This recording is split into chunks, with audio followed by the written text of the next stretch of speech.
Never get tired of that. Never get tired of my sugar up there introducing me. She called me Sugar when I walked in the room up there. I said, "Be careful, Sugar. My wife's in the room." Let me first thank Joe and Tim. Herschel, thank you, and Joyce Beatty for all of your leadership over the years, and most importantly, really your friendship. I feel really blessed over the last 22 years that I've been in politics. You know, you have a lot of business associates, and you make a lot of friends, and these four folks up here are my friends. So thank you so much for that. This is my best friend, Andrea Ryan. Say hello to Andrea.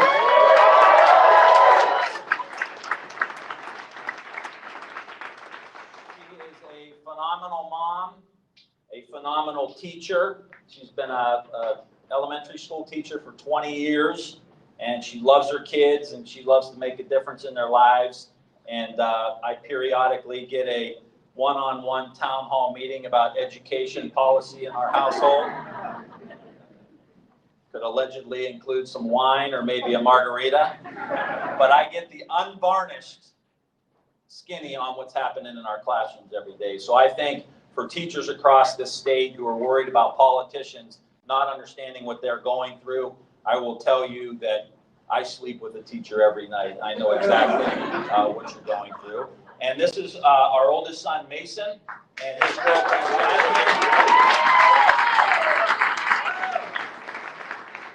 Jasmine. Mason's our guy. And he brought Jasmine, and Jasmine's become a very dear part of our family as well. And he's at Ohio State Mansfield, and he's doing a great job.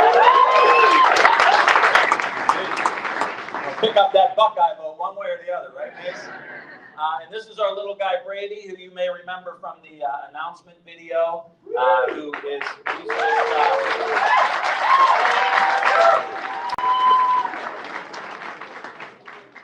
He brings a lot of joy, and we left home Buckeye, Bear, and Zoe, who are our three dogs, and our daughter, Bella, who is home, who has an assignment today in school and has to watch the dogs.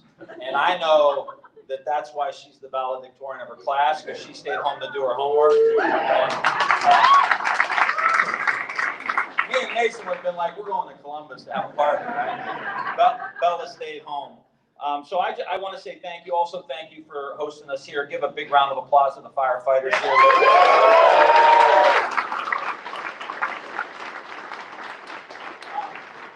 My dad is here, my stepmom, Papa Ryan, and Grandma Marcy are here. Thank you. And my older brother, you know, typical Ohio brothers, right? There was not one sporting event growing up where we were playing each other that didn't end in a fight. He says he won them all. I said I won them all. He won them all. But he has been my defender, my friend, my confidant, my role model in all aspects of my life. He ran my first two political campaigns. I wouldn't be on the stage if it wasn't for my brother Al. So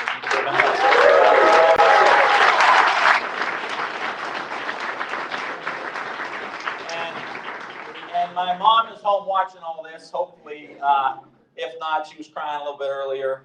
She says, "You only got 74%. What's the matter with you?" You know. Someone asked Wilbur Wright in 1911, what was the secret of your success? And his answer, as accounted in David McCullough's book about the Wright brothers, choose good parents and be born in Ohio. And I think all of us understand that sentiment. Good parents, born in Ohio, opportunity to do just about anything, and we're lucky. We have a great family here, like so many of you do, and that's part of the opportunity here. Our niece Ashley and her future husband Jake are here. Families support each other, right? That's what we do. That's what our communities were built on, and to me, that's the backbone of Ohio. Our families. And I think a lot about my grandfather. I think about my grandfather and his life and the trajectory of him and that generation of people. And my grandfather was a steel worker, Tim Berga, for 40 years. And he had a good living, made a good living. And he made a good living that he didn't have to work 50 or 60 or 70 hours a week. He didn't need 2 jobs. He did everything right. And you know what he did because he didn't have to work 60, 70, 80 hours a week? He was the usher at 1045 Mass. He was the head of the beer tent at the summer festival. There's some allegations out there that he snuck me and Brother Al a few beers along the way. Allegedly. But he could give back. He had a garden, you know, that we would eat out of. And my grandmother would cook fresh, healthy food out of. And my favorite picture of my grandfather was in the Our Lady of Mount Carmel, our church, the Annals, the historical book.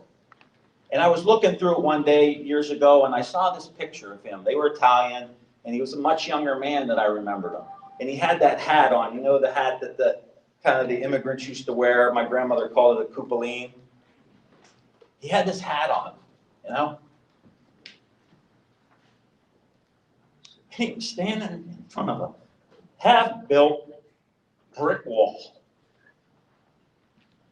It said, John Rizzi, volunteer.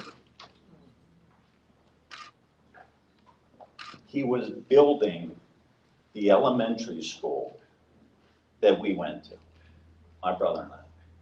Literally building our future. Literally building our future.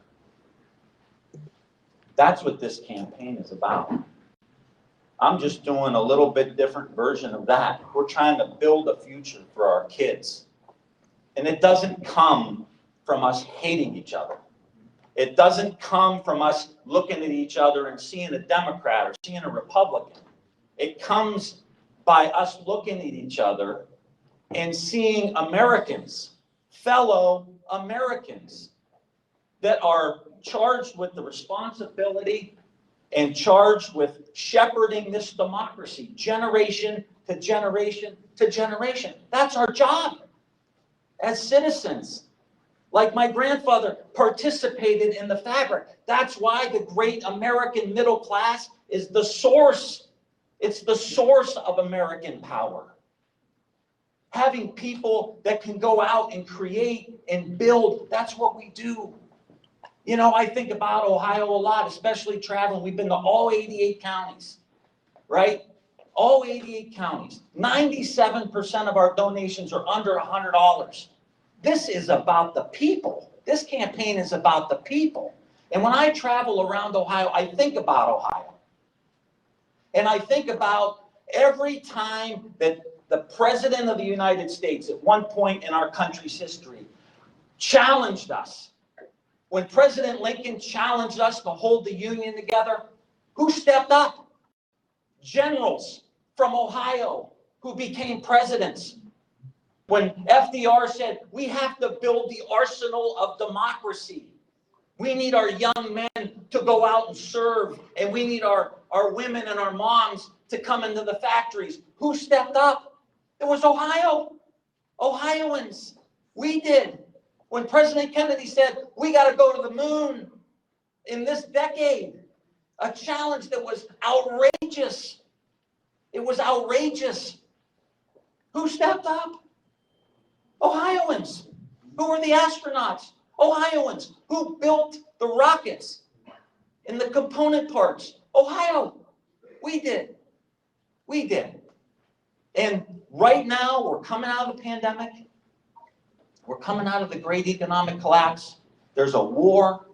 The issues of freedom are all across the globe. Here at home, just today, we saw an issue of freedom, right? Average people working their rear ends off, trying to make ends meet, fighting, biting, scratching, pinching, clawing, right? It's about economic freedom for them. Climbing to the top. enough money to have a vacation, enough money to pay the bills, enough money. That's economic freedom. That's what this campaign is about. And I tell people, look, I'm not here to get in a fight. I'm not going to win on election day and try to punish 50% of the people that are living in this state or in this country. We are here to heal. We are here to become Americans. We are here to come together. And I want Ohio to be the economic powerhouse of not just the United States, but of the world. I want us to be the builders again.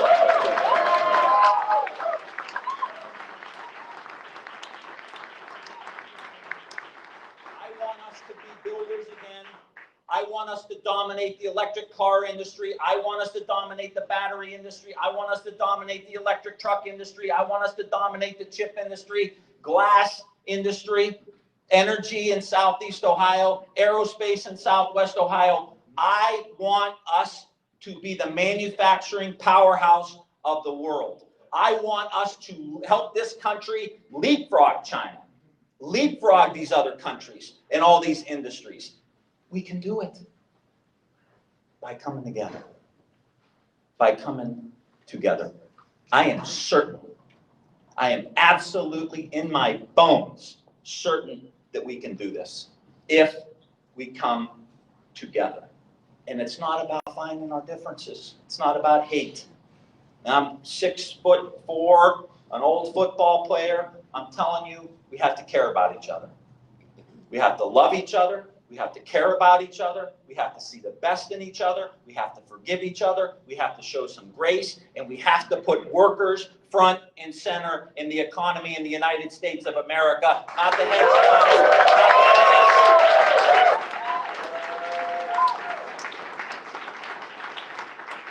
John Glenn said in his retirement speech, he said, we are more fulfilled when we are involved with something bigger than ourselves.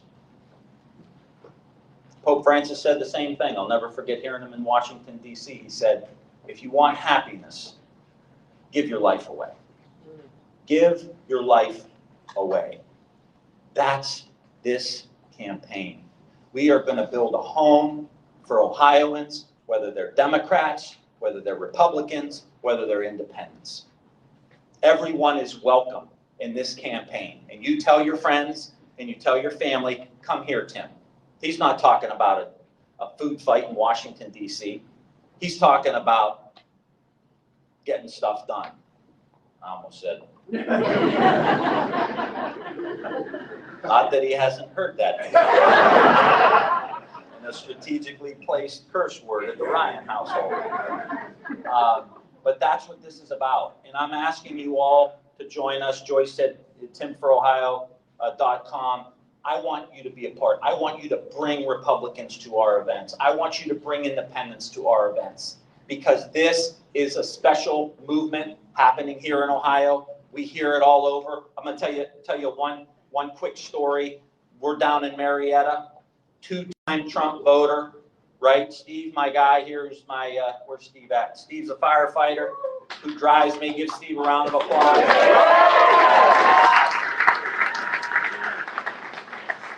Steve picked me up one day, and I was 15 minutes late. And I said to Steve, I said to him, 15 minutes late, that's not bad for a congressman. He said, that's really bad for a firefighter. And we go down to Marietta, and we meet a guy who voted for Trump twice, lifelong Republican. I talked about beating China. I talked about manufacturing. I talked about building things. I talked about infrastructure in Marietta. He got done, and he said, this is the most refreshing political conversation I heard in 5 years. I'm voting for Tim Ryan.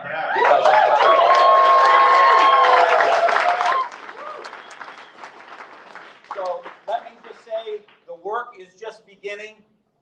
The fight is just beginning. We're going to heal the country, heal Ohio, and in turn, heal the United States of America. And I'll tell all of you what Bobby Kennedy used to say at the end of all his campaigns during his brief tenure running for president. I do not promise you ease. I do not promise you comfort. but I will promise you these.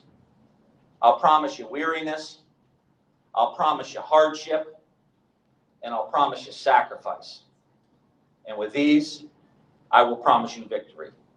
Let's go. Let's make this happen. Let's get this seat. Let's put workers first.